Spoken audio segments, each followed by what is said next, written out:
आप यदि दुकानदार हैं तो आपकी दुकान सबसे अच्छी कैसे चलेगी?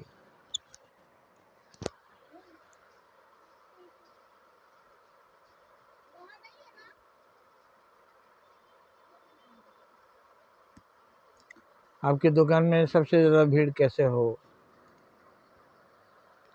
आपकी दुकान सबसे ज़्यादा कैसे चले, ये हमेशा मन में रहता है। तो सबका क्यों नहीं चलता है?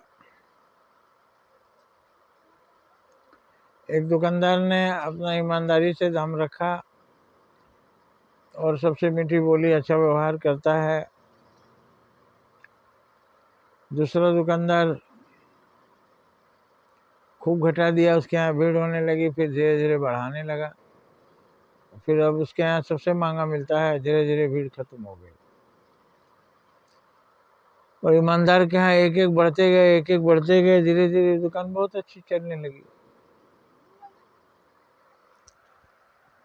तो कोई दुकान चलती है, कोई नहीं चलती है। क्यों नहीं चलती है?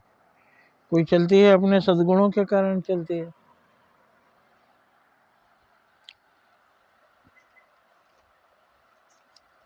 और दुर्गुणों के कारण खत्म हो जाती है। हर जगह का यही सिद्धांत है।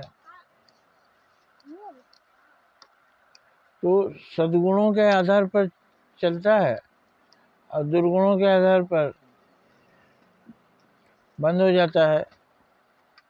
तो हम चाहते हैं कि हमारा दुकान चले तो सद्गुण को धारण किए रहे, ईमानदारी, उचित दाम, अच्छा व्यवहार, सुंदर सामान, यही तो सब चाहते हैं। कहाँ सबसे अच्छा सामान मिलता है और सबसे कम दाम में मिलता है। जहाँ ज़्यादा दाम लगा रहता है वहाँ सामान भी खराब हो जाता है, कारण सामान बिकता नहीं जो लाते हैं, और बहुत दिन के बाद मॉडल पुराना हो जाता है, तब तक बाजार में नया माल निकल जाता है। फिर उसको समझ नहीं आता है क्या करें। तो जनता को बेवकूफ़ बनाने चले थे, खुद ही बेवकूफ़ बन गए। जनता ही जनार्दन है, जनता ही भगवान है।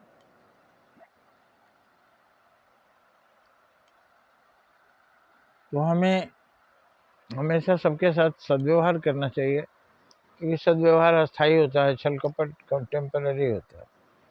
एक जगह पानी बरस रही है, किसी बुजुर्ग व्यापारी ने कहा, पानी बरस रहा है आंगन में, सब जगह 2 इंच पानी लगा हुआ। आप चाहते हैं आपके तरफ 1 फीट पानी जमा हो जाए, तो कैसे होगा?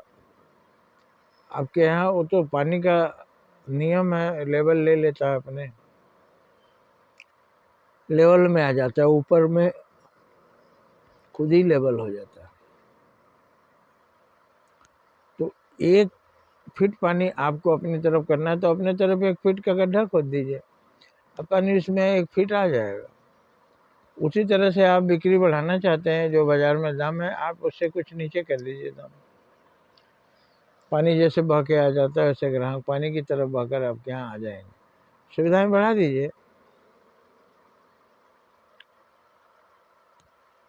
क्योंकि सब जगह फूल खिले हैं, छोटे बड़े, मैले कुचैले, आधा सड़े आधा गले, लेकिन एक जो सुंदर खिला हुआ है फूल, उस पर तो भौरे पहुँचेंगे ही। तो कस्टमर भौरा है, आप भी कस्टमर भी हैं। आप दुकानदार हैं, कोई चीज़ कपड़े का व्यापार करते हैं, तो आप ही उस सब्जी की दुकान में जाएंगे जो सबसे ताज़ी सब्जी और कम दाम में देता है। ये सच्चाई है। तो वही फार्मूला आप भी अपनाइए, आप दाम कम कर दीजिए और कुछ सुविधाएं बढ़ा दीजिए। एक जलेबी वाला था, जलेबी मार्केट में तमाम लोग जलेबी बनाते थे, वो भी जलेबी बनाता था। सब कांटे की तरह तौल कर देते थे, वो बराबर हो जाने के बाद 1 पीस और रख देता था, खुश होकर लोग ले जाते थे। अरे भाई, हम बेच रहे हैं जो 1 पाव जलेबी 50 रुपए की, 100 ज़्यादा दे देने से और हमको 50 रुपए में 10 रुपए फायदा होता है, 1 पीस और बढ़ा देने से 2 रुपये कम फायदा होगा, लेकिन ग्राहक खुश, और ग्राहक खुश तो आपकी दुकान चलेगी। एक आदमी के तोलने का यही तरीका था, हमेशा कुछ जिंदा तोलता था, कोई भी चीज़ तोलता था थोड़ा सा जिंदा तोलता था।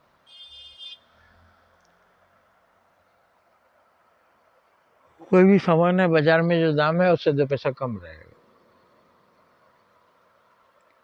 दुकान चलता है। कभी ग्राहक को क्या चाहिए बाबूजी, हमेशा बाबूजी ही बोलता था। बच्चा आएगा तब भी बाबूजी, बड़े आएंगे तब भी बाबूजी।